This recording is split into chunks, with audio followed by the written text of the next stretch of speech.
के मुनि व्यास जास उग्र बुद्धि निगमवदे शंभुधरन धर शेषयनिन भक्ति दृढ़ चतुर हृदय।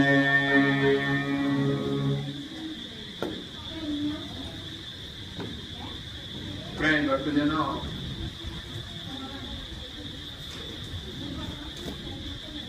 ज्ञान संप्रदायના વ્યવસ્થાપક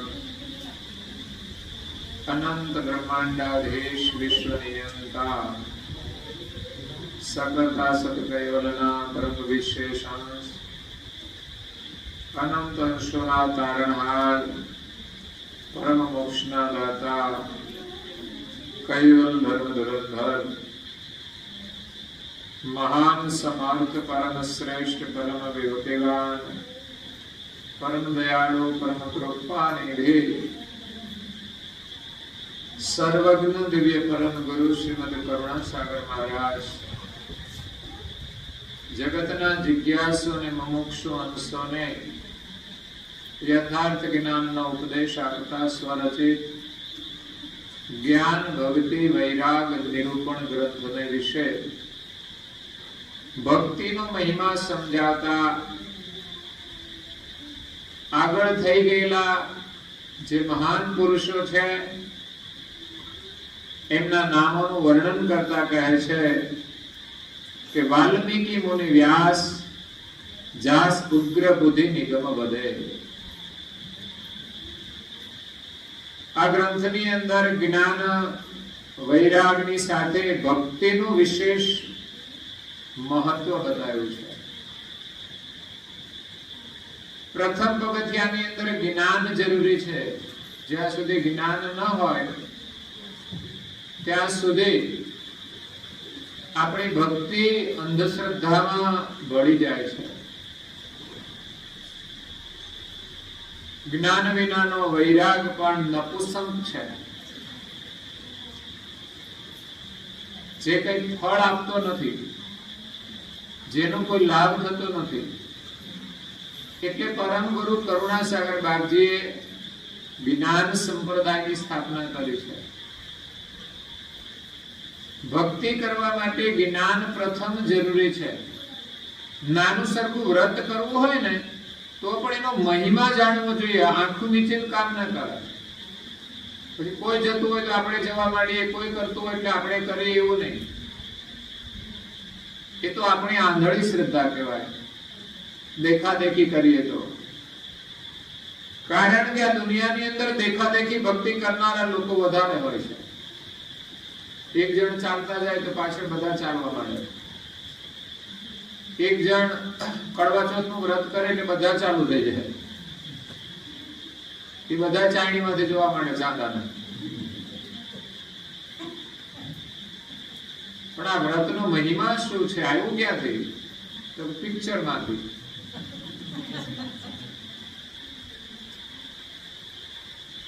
હીરો ને એક્ટરો ને એક્ટ્રેસ ને એ બધું કરે એટલે આપણે કરવાનું। એટલે વધારે પડતા તો અત્યારે જે મોટી સેલિબ્રિટી કહેવાય એમનું અનુકરણ કરવા વાળા છે, એના પ્રભાવમાં રહેવા વાળા છે। જ્યારે આપણે આગળ થઈ ગયેલા જે મહાપુરુષો છે એમની પાછળ ચાલવાનું છે, એમને અનુસરવાનું છે। મહાપુરુષો જે થઈ ગયા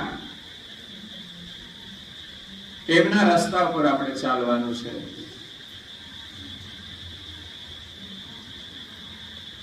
તો એમણે જે કહ્યું છે એ પ્રમાણે આપણે ભક્તિ કરવાની છે। કે જ્ઞાનનું મહત્વ છે ને જ્ઞાનની પ્રાપ્તિ આપણે સત્સંગ દ્વારા થાય છે। એટલે સત્સંગનું મહત્વ છે, પરંતુ માત્ર સાંભળવાથી જ કલ્યાણ નથી થઈ જતું। સાંભળવાથી સમજણ આવે છે, સાંભળવાથી સારા વિચાર આવે છે, અને સારા વિચારો દ્વારા આપણે એનું આચરણ કરીએ છીએ। એટલે એને કહેવાય ભક્તિ।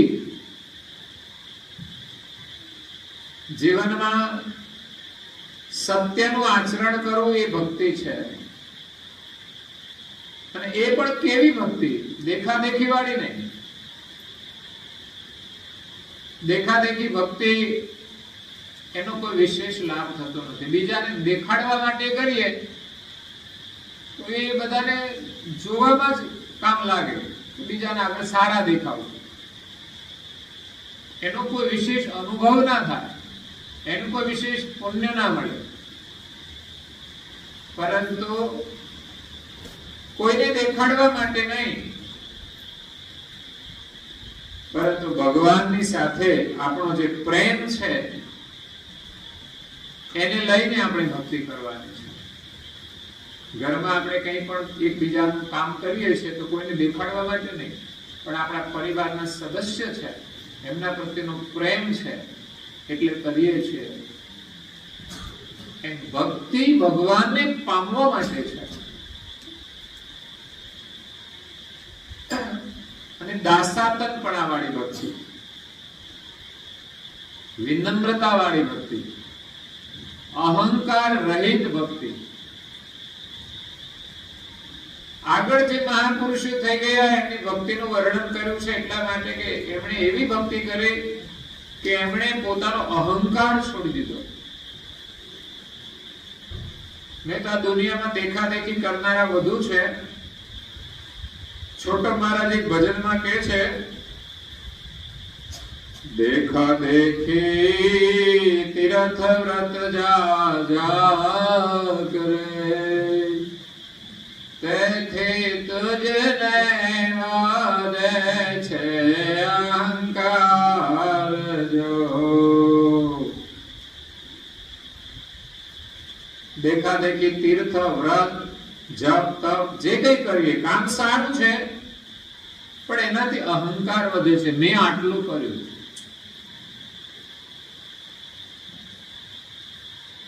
આપણે ભોજન કરીએ છીએ, આપણે કહીએ છીએ મેં આટલું ખાધું. આખી જિંદગીમાં કેટલું બધું ખાધું આપણે, એની કોઈ ગણતરી છે? તો ભક્તિ આપણા આનંદ માટે કરવાની છે, પરમાત્માને પામવા માટે કરવાની છે, નહીં કે અહંકાર માટે, બીજાને દેખાડવા માટે. તો આગળ વાલ્મીકી ઋષિ થઈ ગયા, જે રામાયણના રચયિતા છે. રામચંદ્રજીના પહેલા એમણે રામાયણની રચના કરી. બીજા વ્યાસ મુનિ થઈ ગયા. આજે દેશભરમાં વિદેશમાં પણ એમની જે રચનાઓ છે એના પારાયણો થાય છે. એમાં વિશેષ જો પારાયણ થતા હોય તો એ છે ભાગવત પારાયણ. ભાગવતની રચના વ્યાસ મુનિએ કરેલી છે. દેશભરમાં વિશ્વભરમાં એ ભાગવત દ્વારા લોકોની અંદર ભક્તિનું સિંચન કરવામાં આવે છે, ભક્તિનો પ્રેમ જગાડવામાં આવે છે, સંસ્કારોનું સિંચન કરવામાં આવે છે, સેવાનું સિંચન કરવામાં આવે છે. એટલે ભાગવત પારાયણની રચના કરી, એમાં જ વેદાંતની રચના કરી છે. 4 વેદમાંથી એમણે સાર કાઢી અને વેદાંત બનાવ્યું. ઘણા સાધુ સંતો એનું અધ્યયન કરીને એના આચાર્ય બને છે, એની ડિગ્રી મળતી હોય છે. તો વેદાંત, ભાગવત પુરાણ અને બીજા 17 પુરાણો બનાવ્યા. એની પણ ઘણા કથાઓ કરે છે. શિવ પુરાણ છે, વિષ્ણુ પુરાણ છે, ગરુડ પુરાણ છે. વિશેષ કરીને મરણ પાછળ પણ ગરુડ પુરાણ બેસાડવામાં આવતું. તો એમાં કહેવામાં આવે કે ભાઈ આપણે સદગત આત્માની પાછળ આમ કરવું જોઈએ, નહીં તો આમ થાય. એટલે માણસ બધું કર્મ કાંડ કરે છે, પરંતુ સત્સંગ આપણને એ સમજાવે છે કે પાછળથી આપણે કરીએ એક પૌરાણિક પરંપરા અનુસાર વિશ્વાસ રાખીને કરીએ છીએ. મરણ પાછળ ખાટલો કાઢે, ઘણા લોકો કાઢે છે, પણ એવું નથી કે બધા જ કાઢે છે. જેની માન્યતા હોય એ કાઢે છે. આજે પરદેશમાં જાવ ત્યાં ખાટલો જોવા જ ના મળે. શું કાઢે? સોફા સેટ કાઢે તો થાય.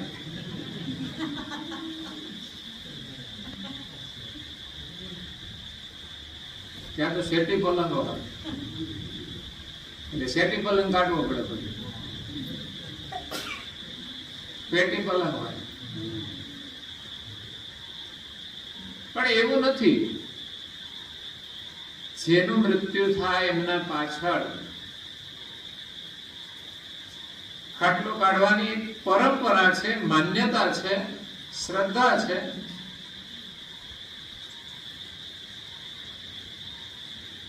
કે સદગત આત્મા આપણને પાછળથી ન કરીએ કશું તો નડે નહીં. આમ તો હોય ત્યારે ન કર્યું હોય તો નડે, પાછળથી ગમે તે કરો, પણ હયાતમાં હોય તમારે જે કરવું જોઈએ ન કરો તો તકલીફ થાય. ખરેખર તો બધી જ સેવા એની હયાતીમાં કરી લેવી જોઈએ. એ સાચી ભક્તિ છે, પારિવારિક ભક્તિ છે. કુટુંબ પરિવારની અંદર જે આપણા સભ્યો છે, જે સંબંધો છે, એને પૂર્ણ પ્રેમથી નિભાવવા, સેવા ભાવથી નિભાવવા. પણ એમાંય લોકોને અભિમાન હોય છે, અહંકાર હોય છે, હું કહું એમ થાય.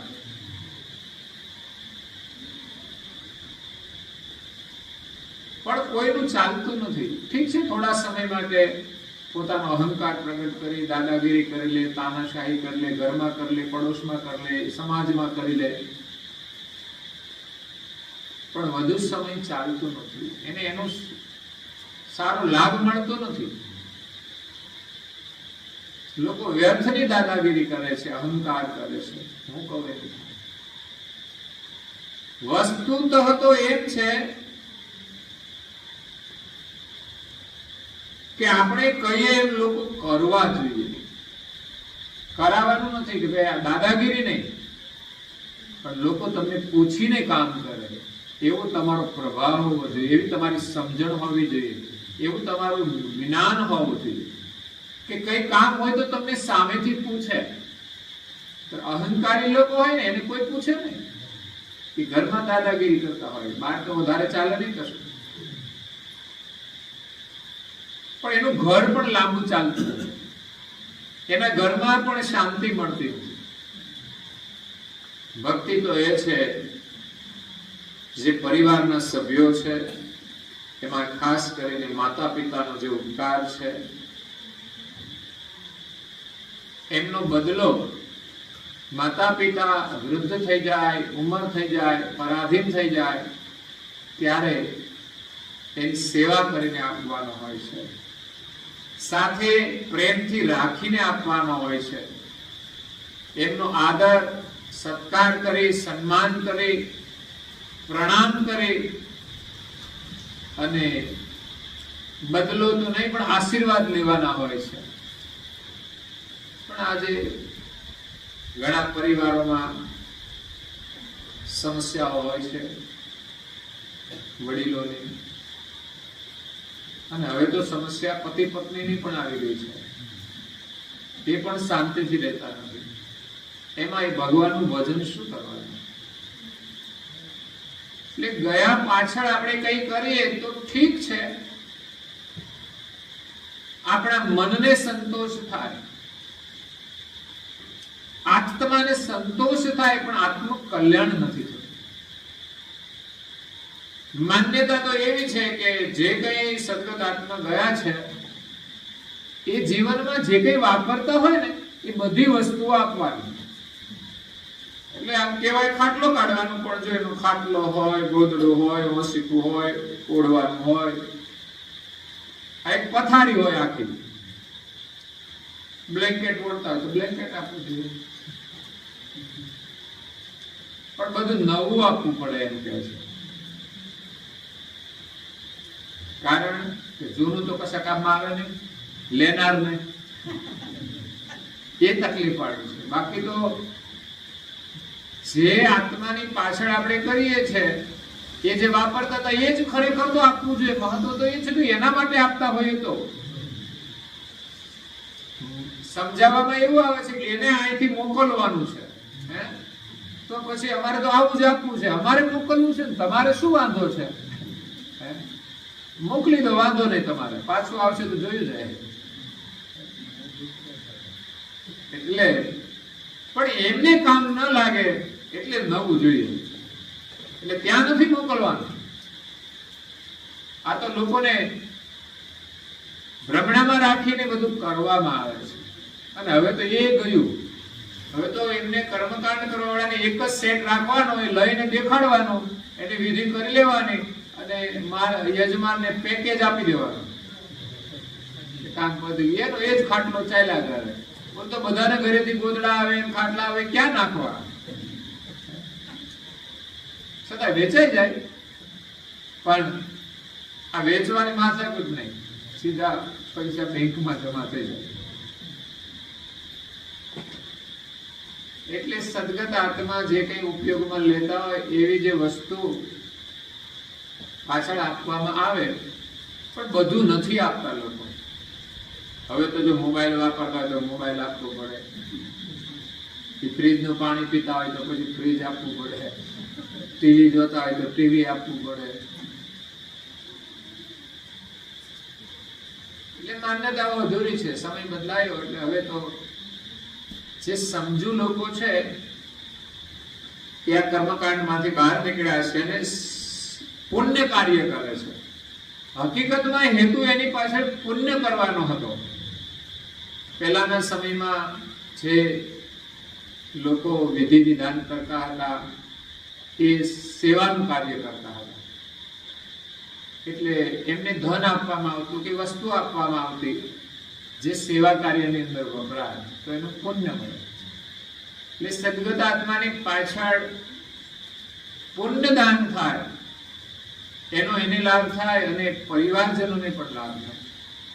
મેં કહ્યું તેમ વધુમાં વધુ સેવા તો એની હયાતીમાં જ કરી લેવી અને પાછળથી પુણ્યદાન કરવું જોઈએ. અને ઉત્તમ વિધિ તો એ છે કે ભગવત સ્મરણ કરો,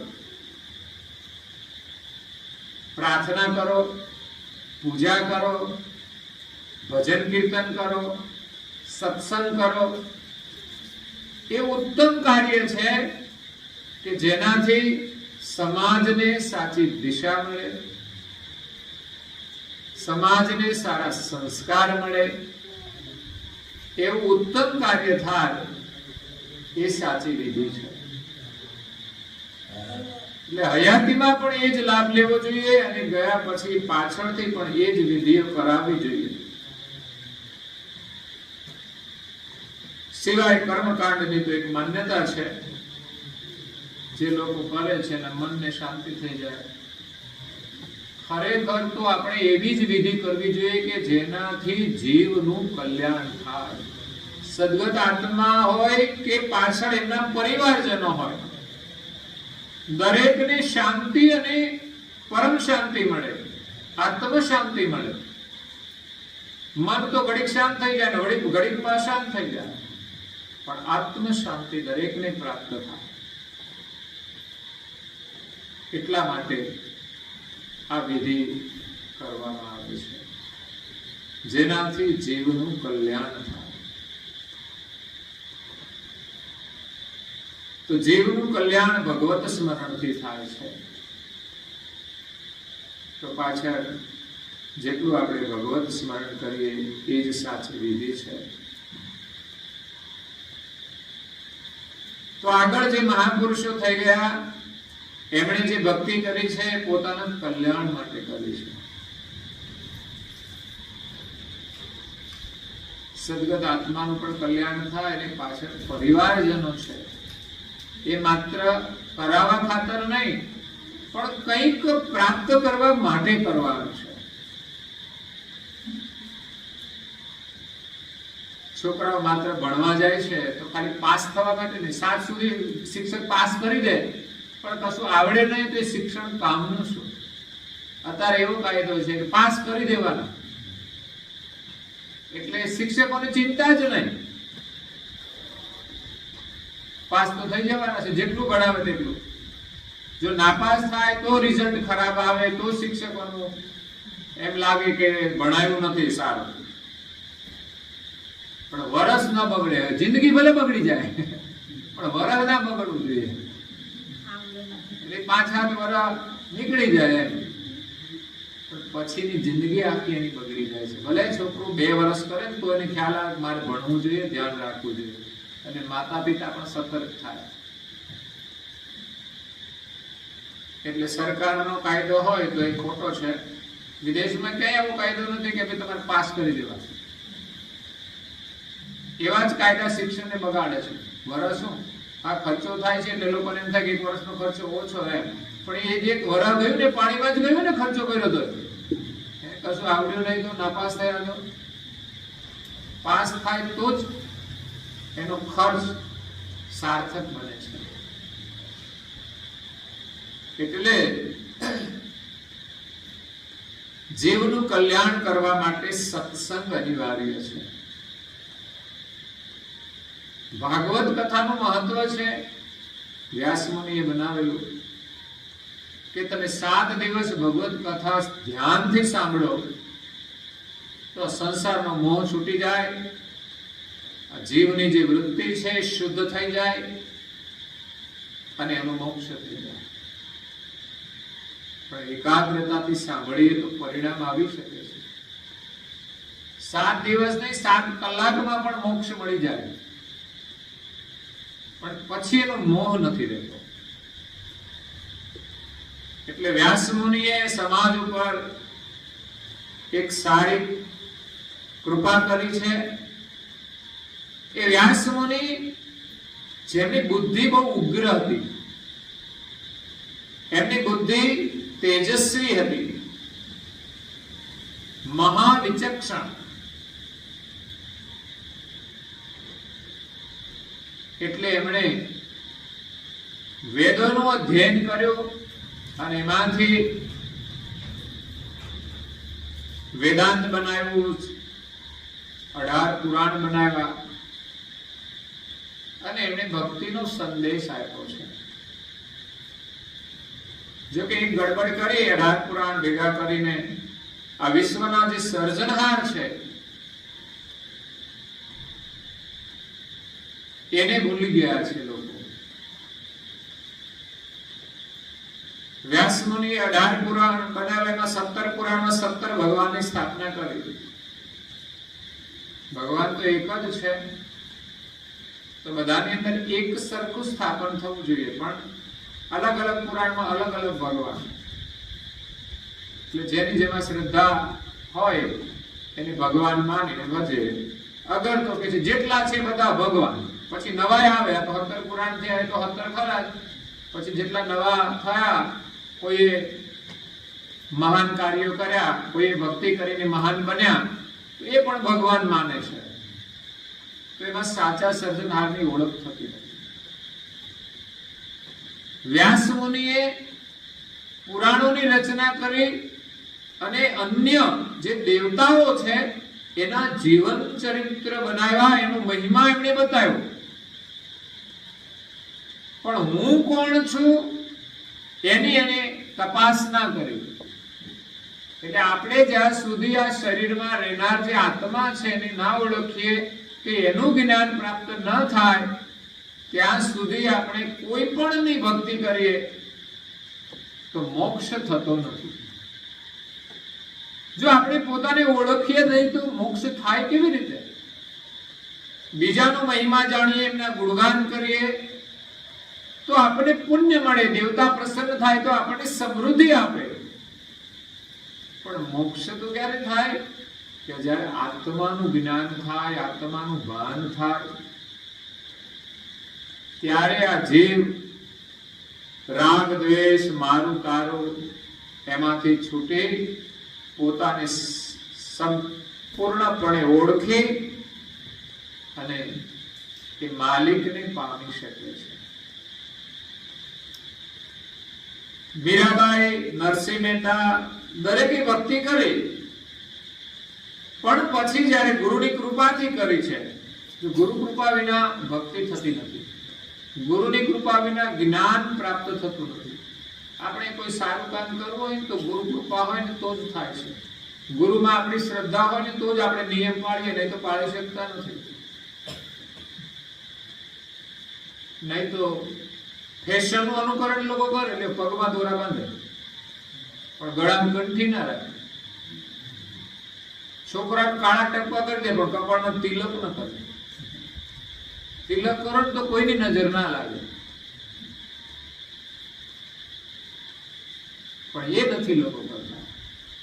અને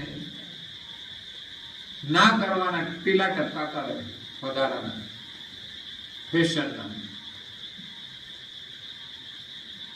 એટલે ગુરુમાં આપણી શ્રદ્ધા હોવી જોઈએ, અને ગુરુના જ્ઞાનથી આપણા પરિવારમાં પણ સુખ શાંતિ આવે છે.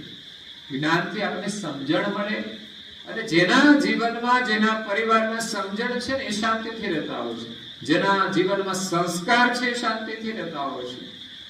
અને જે સત્સંગ પ્રેમી છે એ જ સમજણ વાળા હોય છે.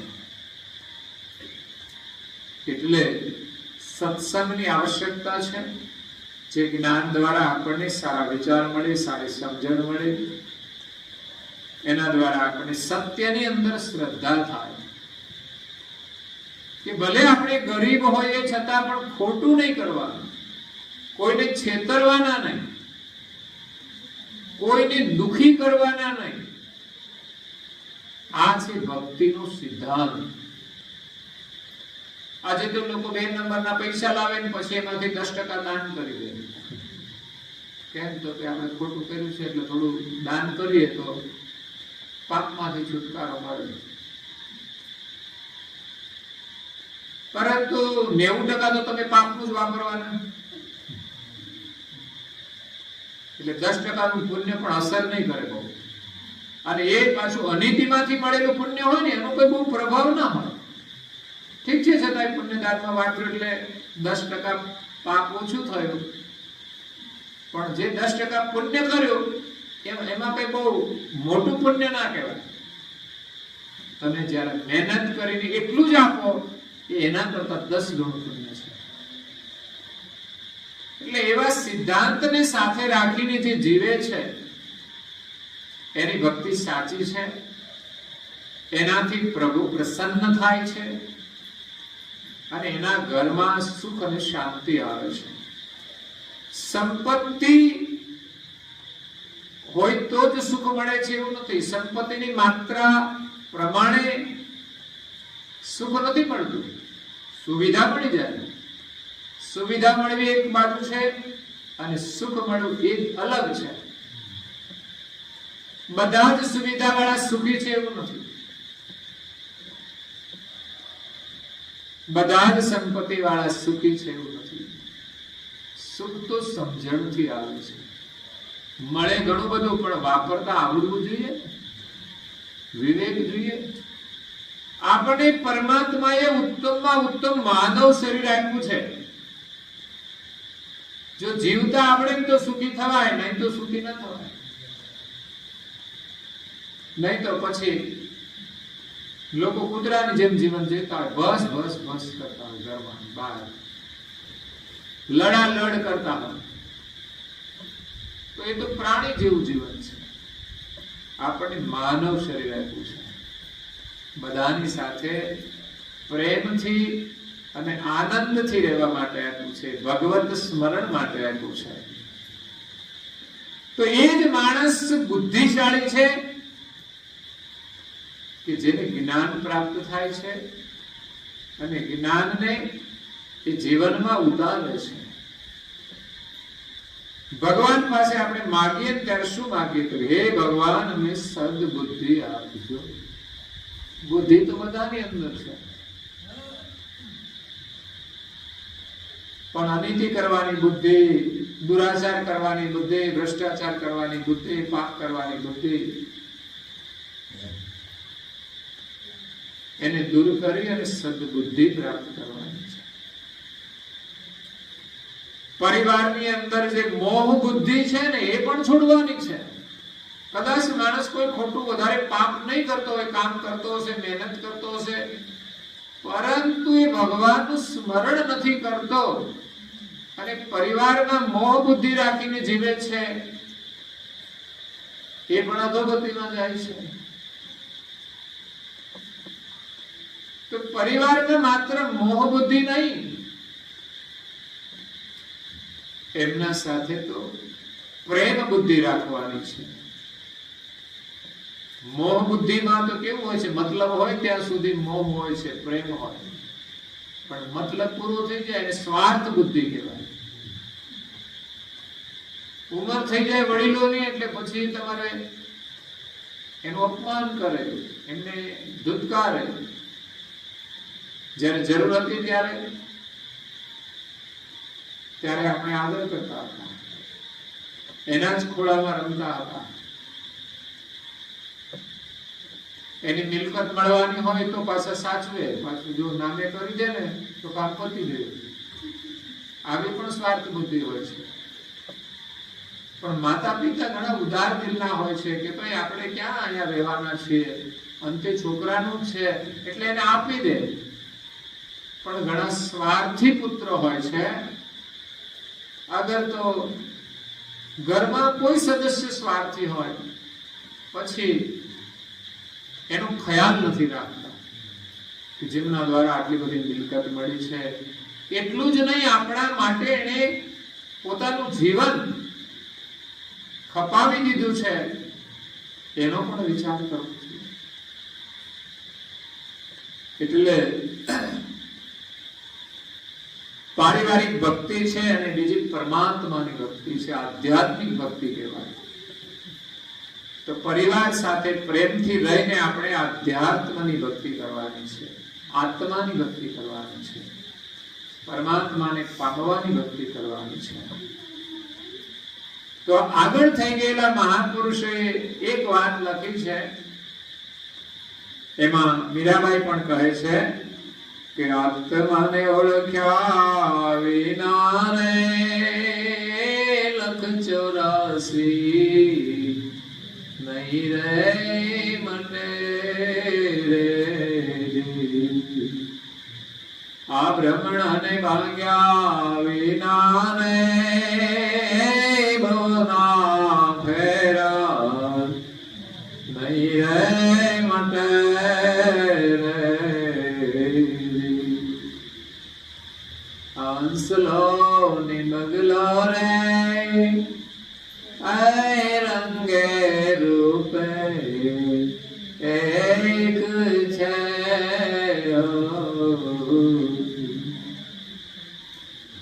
એ તો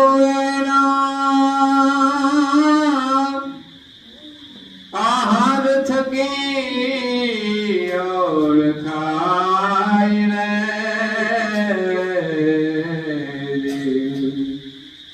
આત્માને ઓળખ્યા વિના રે ભવના ફેરા નહીં રે ગળે રે.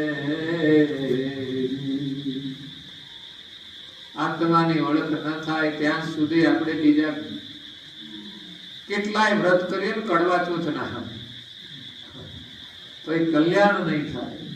ઠીક છે, બધા વ્રતો પાછળ સારી ભાવનાઓ છે, તમે શ્રદ્ધા રાખીને કરો છો, એ સારી વસ્તુ છે. કડવા ચોથ શા માટે કરવામાં આવે છે ખબર છે? બહેનો કરે છે એટલે બહેનોને તો ખબર જ નથી કે પછી બધા કરે છે એટલે કરે છે. પેલાના માજીએ કડવા ચોથ નહીં કર્યું હોય તમે પૂછજો, કરી દે નહીં કરી. આ નવી પેઢી કરે છે. કારણ કે નવી પેઢીમાં જરૂર છે, પેલા જરૂર નહોતી. પેલા ચાયણીમાંથી ઘરવાળાને જોવાની જરૂર જ નથી, અને હવે એવા થઈ ગયા છે ને એટલે ચંદ્રમાં સામું જોવે પછી ઘરવાળા સામું જોવે કે એનો ચહેરો થોડો ચંદ્રમાં જેવું શીતળ બને, સમજ્યા? પણ એ તમે ચાયણીમાંથી જોવો કે ડાયરેક્ટ જોવો કોઈ ફરક પડશે નહીં. પણ ઘરવાળાને એમ થાય કે મારી ઘરવાળી મારા માટે વ્રત કરે છે, ઉપવાસ કરે છે, પ્રાર્થના કરે છે, તો એને સમજવું જોઈએ કે મારે એની સાથે કેવો વ્યવહાર કરવો જોઈએ. એવી સમજણ આવે તો એ વ્રત સફળ છે. બાકી બહેનો કેટલા બધા વ્રત કરે છે, છતાં પણ કોઈ ફરક નથી પડતો એમના ઘરવાળામાં. બાકી બહેનો વ્રત કરે છે એને તો ફાયદો છે. હું તો એમ કહું છું, ચાલો ઘરવાળા તમારા મસાલા છોડી દે એવું કોઈ વ્રત છે? અને કરો તમે છૂટે તો નહીં છોડે. પણ એક વ્રત હું તમને બતાવું, જો તમે કરી શકો તો, પણ નહીં કરી શકો. ઘરવાળાને એટલું કહેવાનું કે તમારે મસાલા ખાવા હોય તો ઘરમાં જમવાનું નહીં બને. મસાલાથી જો શરીર ચાલતું હોય તો મસાલા ખાઓ, વાંધો નથી. એમને ખબર છે જો ભોજન નહીં કરે એકલા મસાલા ખાય તો થોડા દિવસમાં ઉઠી જશે.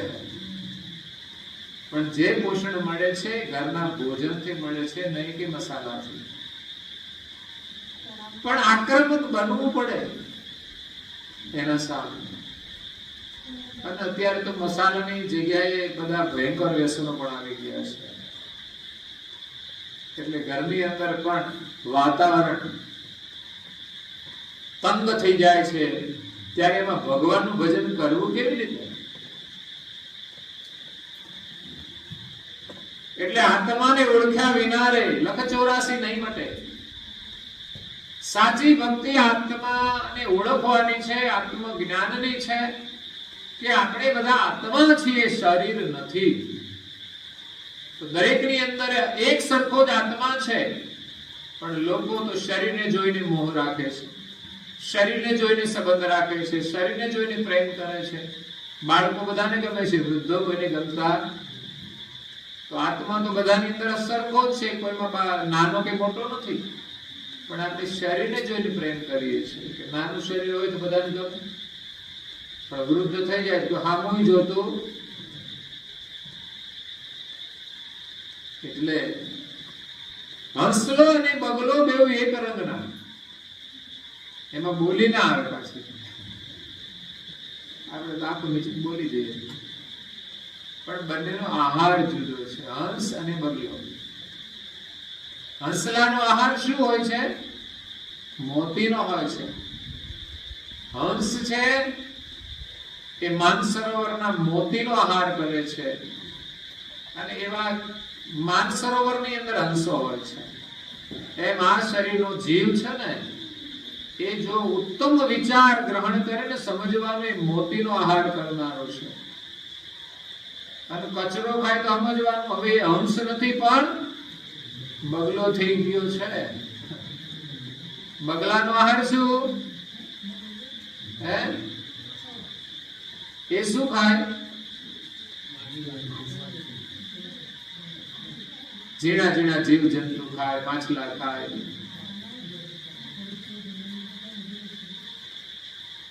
હંસ ભખત મુક્તા ફલ મોતી, મચ્છ મેડક બગચારા, જેહી जिनकी जाति तिनका त्यों आहारा. પરમ ગુરુ વિષ્ણુમોચ્છસરા ગ્રંથમાં કહે છે કે હંસ મુક્તા ફળ એટલે મોતીનો આહાર કરે છે, જ્યારે બગલો મચ્છ મેડક માછલા ખાય, નાના નાના દેડકા ખાઈ જાય.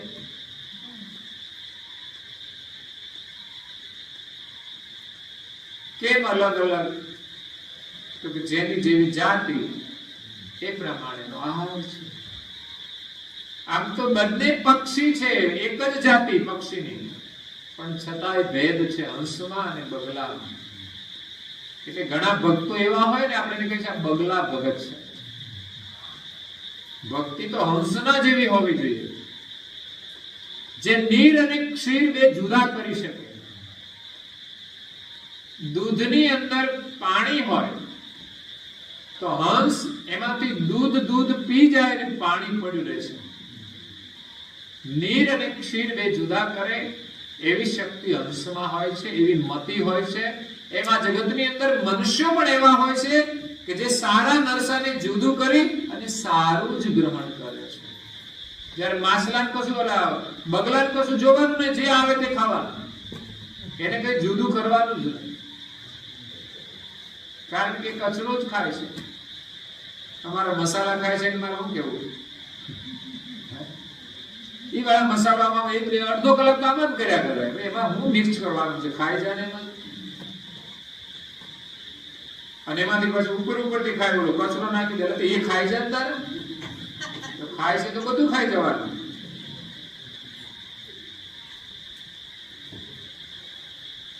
તમાકુ છોડે દાણોમાં મકાઈ જ કરે, પછી આમાં તાળીઓ પાડે, એમાંથી પાછું ઉડાડીને હરખી કરે બધું, જેમાં આપણે અનાજ ઝાપટીએ ને એમ એ ઝાપટે પાછું, અને એમાંથી પાછું ઉપરથી આમ કરે, પાછું નાખી દે, તો ખાઈ જાય બધું.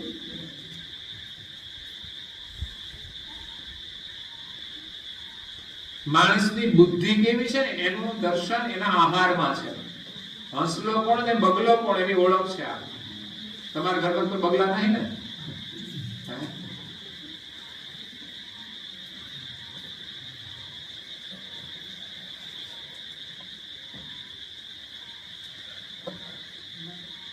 તો આપણે આ શરીર અને આત્મા બેને અલગ કરવાના છે. આપણે માત્ર શરીર જોઈએ છે, આત્માની ચિંતા જ નથી કરતા કે આ જીવન પૂરું થશે તો આ જીવને 84 માં જવું પડશે. જે કઈ સગવડ સુવિધા વ્યવસ્થા બધી શરીર માટે, આત્માના માટે શું? 15 મિનિટની પ્રાર્થના કરવાનો સમય નથી. આ તો સામાજિક પ્રસંગ છે એટલે આપણે કથામાં આવ્યા છીએ. ખરેખર તો કથામાં આપણી પ્રીતિ હોવી જોઈએ. રોજ આપણે થોડી કથા સાંભળીએ યા તો કોઈ ગ્રંથ વાંચી, એનાથી આપણને સદવિચાર પ્રાપ્ત થશે. સદવિચારો એ આપણા જીવનની અમૂલ્ય મૂડી છે, અને એ જ તમને સુખ પ્રદાન કરશે. દુઃખમાં પણ એ મદદરૂપ થશે. બાકી જીવનમાં ઘણા દુઃખ આવે છે, પૈસા કામ નથી લાગતા. પેરાલિસિસ થઈ જાય, પૈસા ગમે તેટલા થશે પણ સારું ન થાય, કરવાનું શું? પતિ પત્નીને ઝઘડો થઈ જાય, પૈસા તો બેંકમાં ઘણા હોય, એને લઈને થાય, પણ સમાધાન નથી થતું. સમાધાન તો જેની પાસે સારા વિચાર છે એને મળે છે, અને એના જીવનમાં ઝઘડા નથી થતા. એટલે જીવનમાં સારા વિચારો જ્યાંથી પણ મળે ત્યાંથી આપણે ગ્રહણ કરવાના છે. ગરમીની અંદર ઠંડી એવા આ બાજુથી આવે તો લઈ લેવાની, આ બાજુથી આવે તો લઈ લેવાની. બધી બાજુ આપણે બારીઓ મૂકીએ છીએ. એવું નહીં પૂર્વ દિશાની હવા જ હારી હોય, ચારે બાજુથી સારા વિચાર ગ્રહણ કરી. હે જીવને જડેલા સદવિચારો, છેવટ સુધીનો છે સથવારો. એ તુલસી સંતતના રણકાર, એક દિન ખીલે ઉઠે છે. સુધર્મના પડેલા જે સંસ્કાર, એક દિન ખીલી ઉઠે છે. જીવનમાં ધર્મના જે સંસ્કાર હશે ને એ જ જીવનને આનંદિત કરશે, ખીલાવશે, પુષ્પની જેમ ખીલાવશે, સુવાસિત કરશે. જીવને જડેલા સદવિચારો ક્યાંય પુસ્તકમાંથી મળે, ક્યાંય સત્સંગમાંથી મળે, ક્યાંય સદપ્રવૃત્તિમાંથી મળે, કોઈના જીવનમાંથી મળે. કોઈના ઘરે જાઓ ને તો એને જોવાનું એના ઘરમાં શું છે. એમના ઘરમાં એનું જે આચરણ છે એની અંદર સારા વિચારો હોય ને તેની ગ્રહણ કરવા જોઈએ. કોઈ પુત્રવધુ હોય, એમના સાસુ સસરાની સેવા કરતી હોય, એની સાથે પ્રેમથી વાતો કરતી હોય તો એને ગ્રહણ કરવું જોઈએ કે આપણે આવું જ કરવું જોઈએ. પણ લોકો તો કોઈના ઘરમાં જાય ત્યાં ફેસિલિટી કેવી છે, એના ટીવી કેવું છે, ફ્રીજ કયું છે, શું શું સુવિધા છે એ જોઈને આપણે લાવો કે છે. પણ સુવિધા જ માણસને સુખ નથી આપતી. જરૂર છે સંસ્કારની ને સુવિચારની. જીવનમાં આવતું સુવિચાર જીવનને આનંદથી ભરી દે છે. એક સારું વિચાર ક્યાંય સાંભળીએ ને આપણું મન પ્રસન્ન થઈ જાય, બુદ્ધિ પણ પાવન થઈ જાય. જે વિચાર પ્રમાણે બુદ્ધિ ચાલે ને તો જીવન ધન્ય બની જાય. એનું દાંપત્ય જીવન અખંડ બની જાય છે. એટલે જીવને જડેલા સદવિચારો છેવટ સુધીનો છે સત્વાર. આ જીવનના છેલ્લા શ્વાસ સુધી એ આપણો સથવારો કરે છે, પૈસા નહીં, સગવડ નહીં. પેરાલિસિસ થઈ જાય પછી ગમે તે ફેસિલિટી હોય શું કરવાની, પણ સારા વિચાર હોય ને એ પેરાલિસિસ ની અવસ્થામાં પણ ખુશ રહીને ભગવાનનું નામ લઈ શકે છે. એટલી જરૂર છે સારા વિચારો, જે ઉંમર થયા પછી આપણને લાકડીની જેમ સહારો આપશે. દુઃખોની અંદર જો કોઈ સહાનુભૂતિ આપતા હોય, બળ આપતા હોય તે સારા વિચારો છે.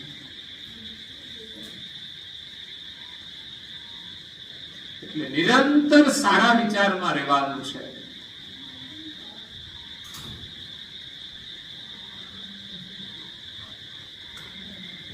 છેવટ સુધીનો સથવારો, પરમાત્માની પ્રાપ્તિ કરવા માટે એ જન્મો જન્મનો સથવારો છે. આજનો સત્સંગ આ જન્મ સુધી તો તમને ઉપયોગી થશે, પણ ખબર નહીં કેટલા જન્મો સુધી એનો તમને લાભ મળશે. આ કોઈ સાધારણ વિચાર નથી.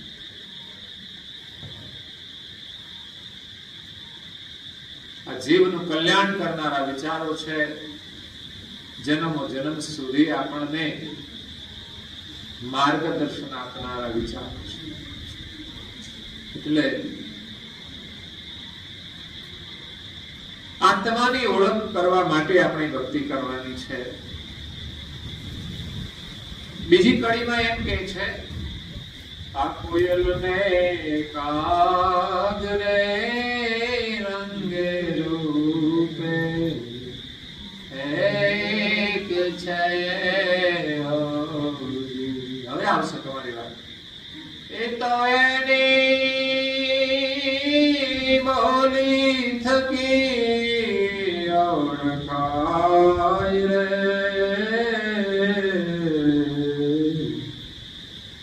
આત્માને ઓળખ્યા વિના રે લખ 84 નહીં રે મટે રે. હંસલો અને બગલો બે એક જ રંગના, એક જાતિના, માણસ બધા હરખા, પરંતુ એમાં કોઈ સજ્જન છે, કોઈ દુર્જન છે, કોઈ હંસલા જેવા છે, કોઈ બગલા જેવા છે. કોયલ અને કાગ, આમ તો જોઈએ તો ખબર પડે કે આ કાગડો છે ને આ કોયલ છે, કારણ કે કોયલ નાની હોય અને કાગડો બંને હોય તો કાળા. પણ કોયલની ઓળખ છે અને કાગડાની પણ એક ઓળખ છે. ઘરમાં તમને જોજો ઓળખાણ થઈ જાય, આ કાગડો છે અને આ કોયલ છે. જે મધુર બોલે ને એની કોયલ કહેવાય.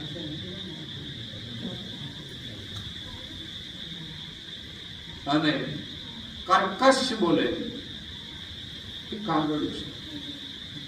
કાગડો બોલે ને કોઈને ગમે નહીં, કોયલ બોલતી હોય તો મને પ્રસન્ન થઈ જાય. સવારે વેલા 5 વાગે બોલે, ભાગે જ કોઈ સાંભળતા છે. વેલા ઉઠે તો સાંભળવા માટે મધુર સંગીત, કુદરતી સંગીત, જે કોઈ લોકો વાદ્યની અંદર પણ ન વગાડી શકે એવું મધુર સુંદર અદ્ભુત સંગીત આપણને વેલા ઉઠો તો સાંભળવા મળે. પક્ષીઓના જે કલરવ છે ને એ પણ આપણને પ્રિય લાગવા જોઈએ. એમાંથી પણ આપણને સારું બોલવાની પ્રેરણા મળે છે, મધુર બોલવાની પ્રેરણા મળે છે. કૌવા કિસકા ધન હરા, કોયલ કિસકો દે, મીઠે શબ્દ સુનાઈ કે જગ અપના કર લે. કોયલ બધાને પોતાના બનાવી દે છે. કોયલ બેઠી હોય તો કોઈ ઉડાડે નહીં. જ્યારે કાગડાનો સ્વભાવ કેવો, એની વાણી તો કર્કશ, પણ એનો સ્વભાવ કેવો, જ્યાં ચાંદુ ના હોય ત્યાં ચાંદુ કાઢે, એવો એનો સ્વભાવ છે.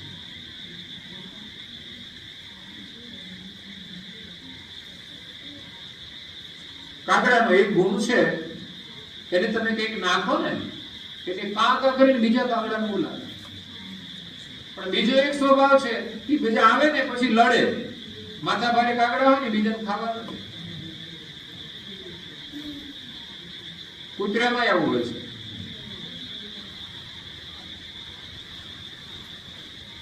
એટલે કોયલ અને કાગ બહારથી રંગના તો એક છે, મનુષ્ય બધા એક સરખા દેખાય છે, પણ ઓળખાણ ક્યારે થાય?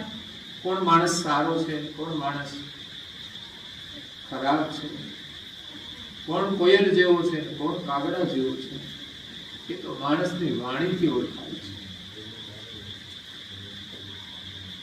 માણસનું મૂલ્ય એના પૈસાથી નહીં પણ એની વાણીથી છે.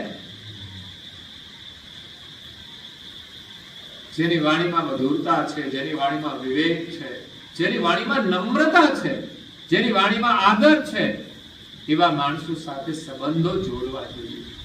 માણસોને ઓળખવા હોય ને તો વાણી અને આહાર બેનાથી ઓળખવા.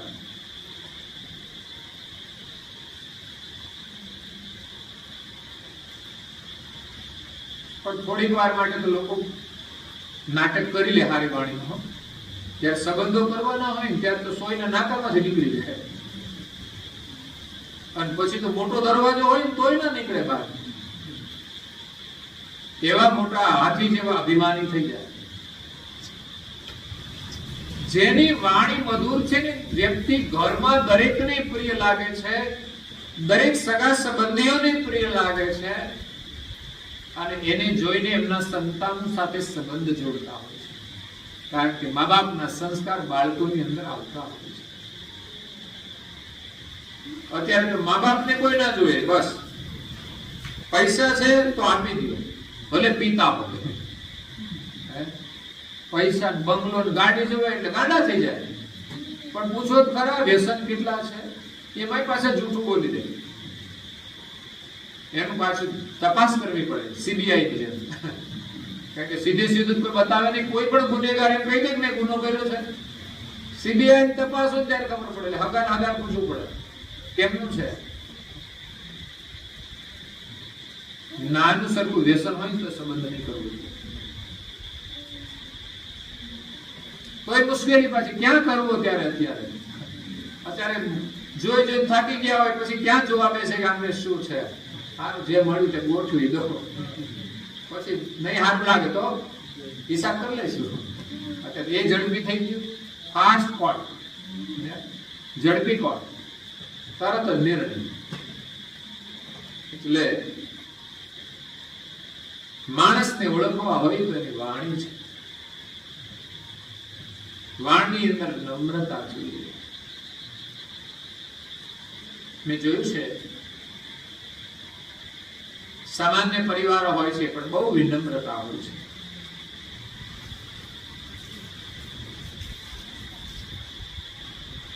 પરંતુ ઘરમાં મા બાપનો આદર ન થાય ને તો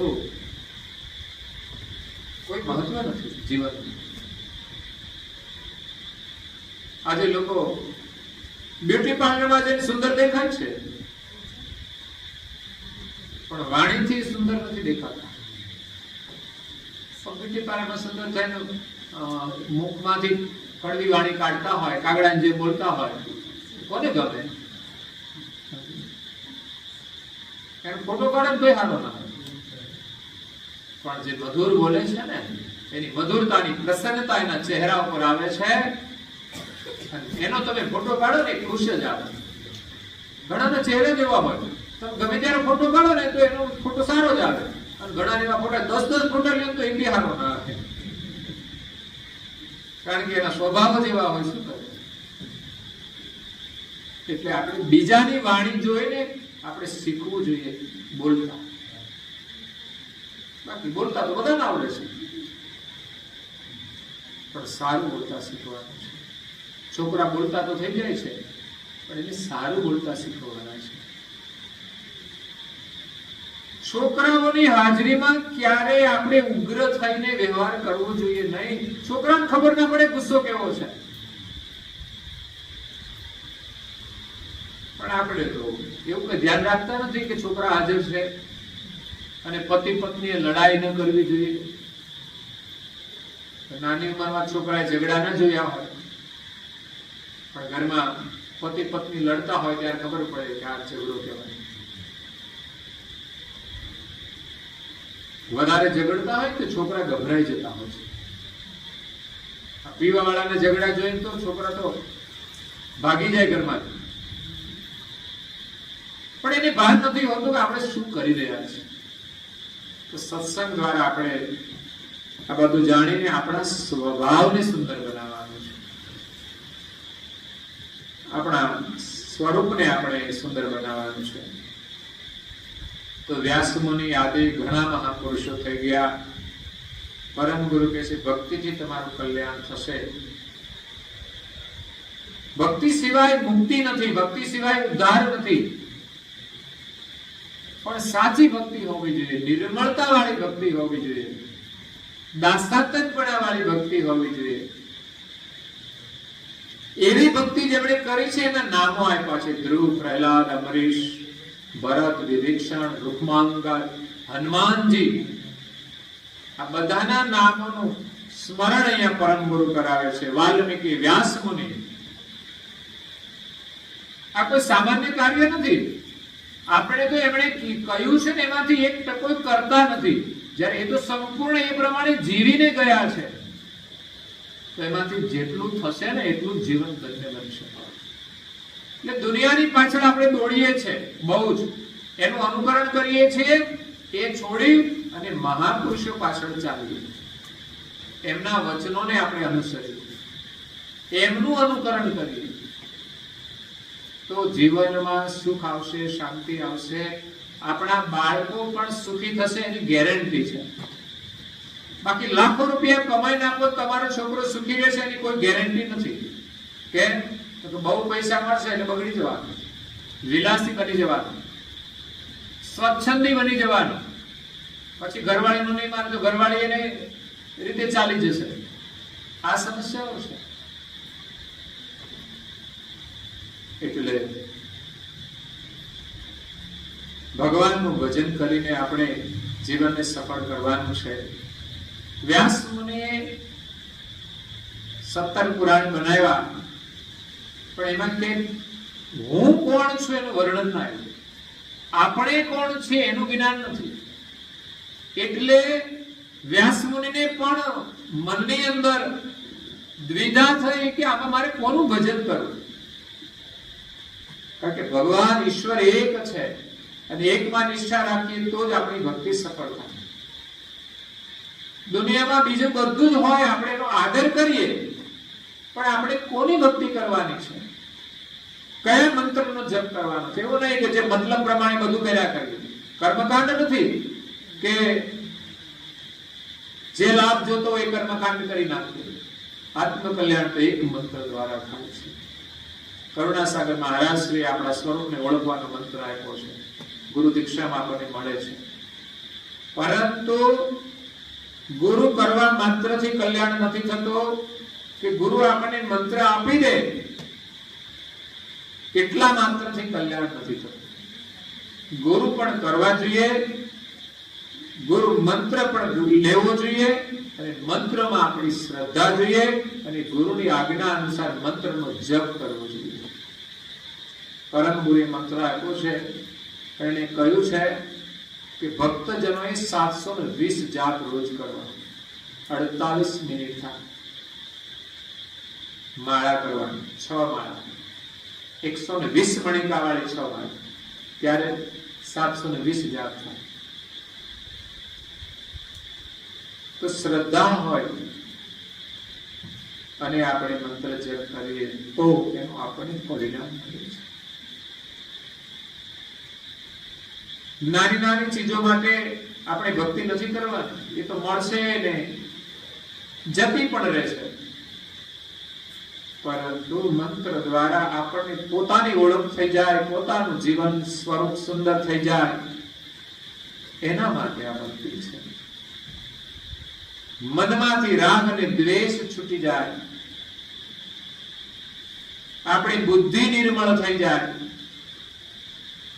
કારણ કે બુદ્ધિ ઘરની અંદર મતભેદ ઉભા કરે છે, તર્ક કરે છે, લડાઈઓ કરે છે, મન મનસ્વી થઈ ગયું છે, ઈચ્છા પ્રમાણે બસ કરવાનું. પણ એના જોવું તો જોઈએ ને જરા વિવેક બુદ્ધિથી, કરવા જેવું છે કે નહીં, કે ગમે તેમ આંધળું અનુકરણ કરવાનું, ગમે તે ખાવાનું, ગમે તે બોલવાનું, ગમે ત્યાં જવાનું, ગમે ત્યાં સુધી સૂઈ રહેવાનું, ગમે તેમ સૂઈ રહેવાનું, કોઈ વિવેક નહીં, ગમે તેવા કપડા પહેરવાના.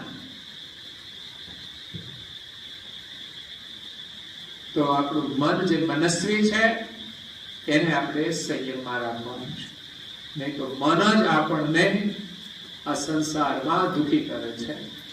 જેનું મન પર નિયંત્રણ છે ને માણસ સલામત છે. એના માટે થોડી બુદ્ધિ જોઈએ, અને એ આપણને જ્ઞાનથી આવે છે. એટલે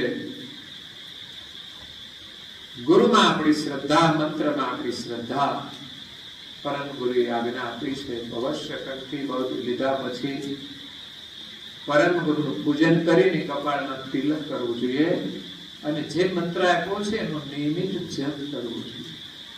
શરૂઆતમાં ભલે થોડું કરીએ, ધીમે ધીમે અભ્યાસ કરીને આગળ વધવું જોઈએ, અને ઈચ્છા પ્રબળ હોવી જોઈએ. કેમ વધુ આપણે કરીએ, કેવી પ્રબળ ઈચ્છા, તો કે ભાઈ દરેકને હશે ભાવના કે પૈસા પ્રત્યે પ્રેમ છે કે નહીં? બધાને છે, બધાને.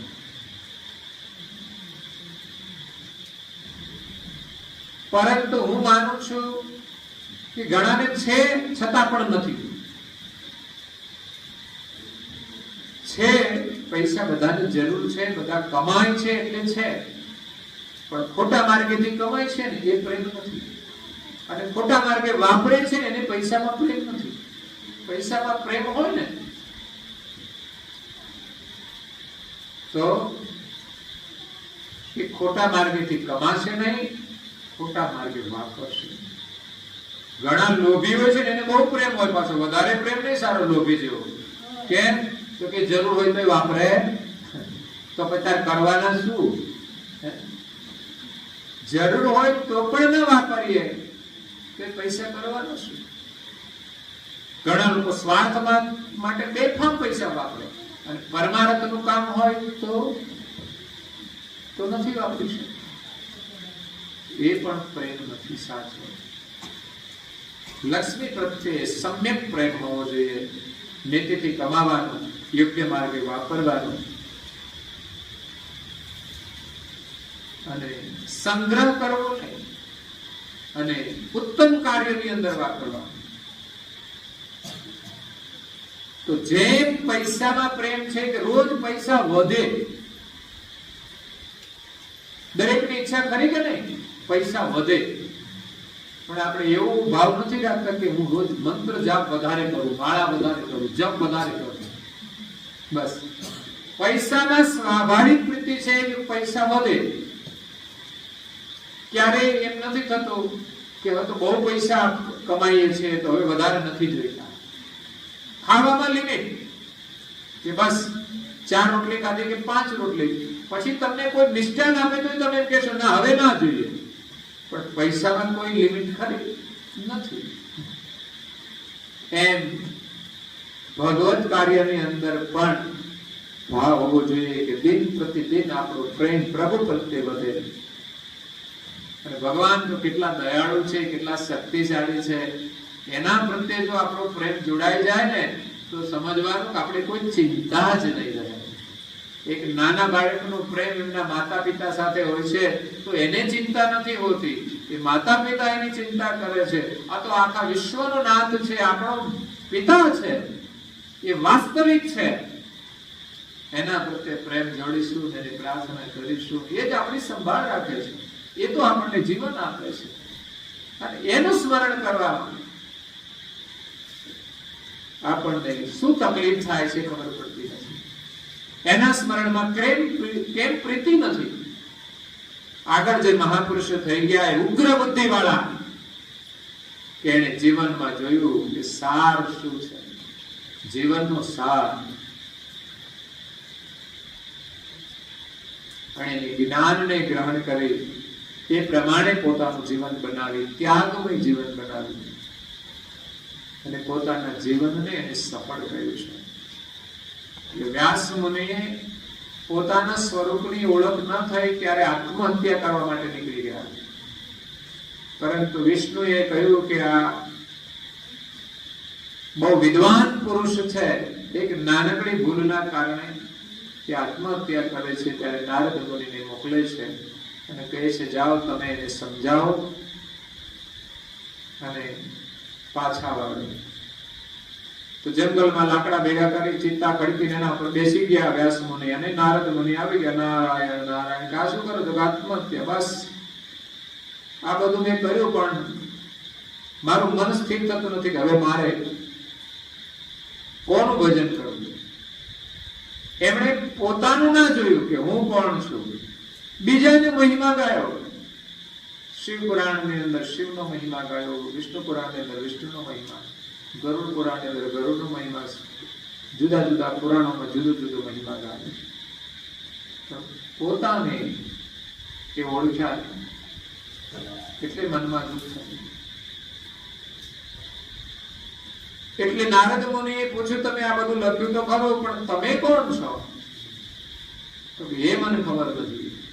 તમે આમાંથી કોઈનું પણ ભજન કરવું છે, પણ તમે કોણ છો તો એ ખબર નથી. ત્યારે એનામાં જિજ્ઞાસા પ્રગટ થઈ. તો એના માટે નારદ મુનિને ગુરુ તરીકે સ્વીકારી અને નારદ મુનિને આત્મજ્ઞાનનો બોધ આપ્યો. આત્મા તત્વ શું છે? અને આત્મબોધ થયા પછી નારદ વ્યાસ મુનિએ ભાગવત પુરાણની રચના કરી કે જેમાં ભગવત ભક્તિનું વર્ણન છે,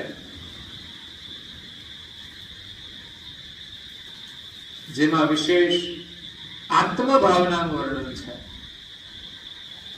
પરમ ગુરુએ અહીંયા જે વર્ણન કર્યું છે એ ભક્તો પણ આત્મદ્રષ્ટિ વાળા,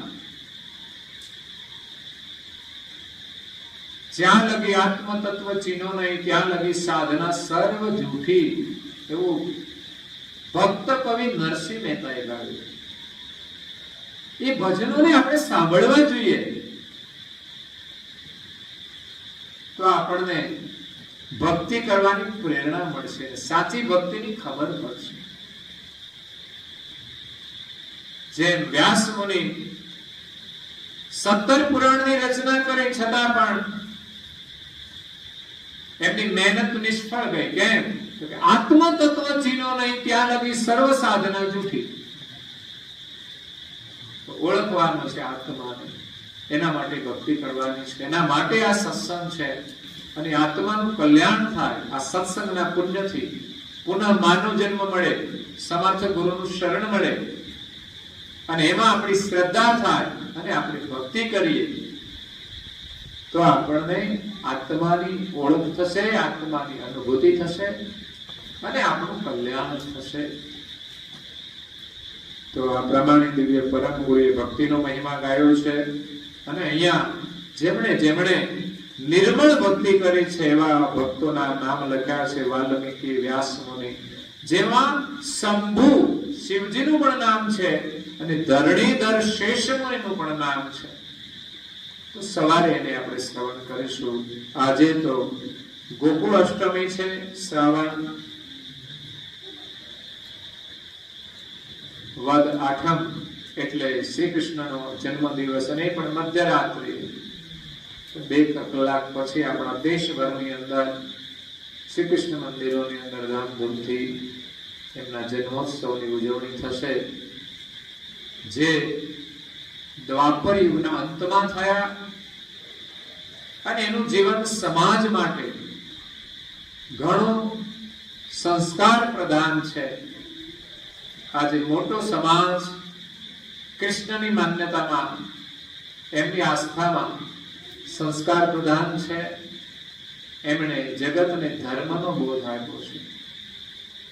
આ જગતના માલિક કોણ છે એનાથી તો આખી દુનિયા અજાણ છે. એની ઓળખાણ તો પરમ ગુરુ કરુણા સાગરે કરાવી છે કે એને તમારે ઓળખવા છે તો એનો નમૂનો આ શરીરમાં એક જ છે, તમારું સ્વરૂપ. એ ઓળખશો તો એની સજાતી ખબર પડશે કોણ છે. અને બીજી ઓળખ આપી કે આ જીવન જ્યાંથી આવે છે ને, જીવન દાતા જે છે એ માલિક છે. કરુણા સાગર એનું લક્ષ્ય લઈને આવ્યા છે. પરંતુ એને ભૂલીને દુનિયા, બ્રહ્માંડના જે દેવતાઓ છે, આ જગતની અંદર જે અવતારો થયા છે અને જે સંતો છે, એના જીવન જે મહાન છે, એમને ઈશ્વર તરીકે માની અને એમના પથ ઉપર ચાલે છે. એટલે મૂળ સર્જનહારને નથી પામી શકતા, પરંતુ એ સદમાર્ગે જઈ શકે છે.